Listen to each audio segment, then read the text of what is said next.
اگر شما هم مثل من عاشق نوشیدن قهوه هستید و از طعمش و عطرش لذت میبرید، تو ادامه این ویدیو حتما همراه من باشید. برای اینکه بتونیم تو نوشیدنی ها و دسرهایی که با قهوه سرو میشه تنوع داشته باشیم، 2 پیج اینستاگرام رو بهتون معرفی میکنم.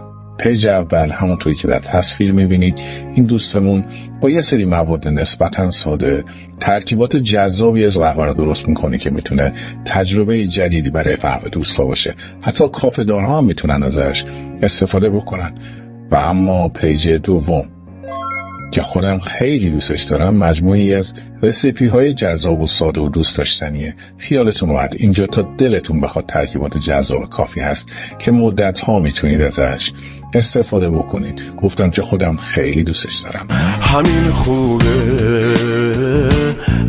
خوبه فقط همین خوبه.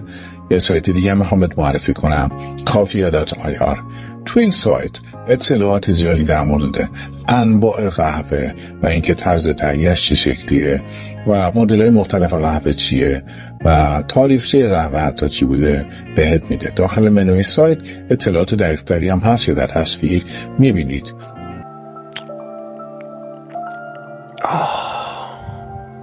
استوریست امروز این 2 پیج و این سایت باید باشه.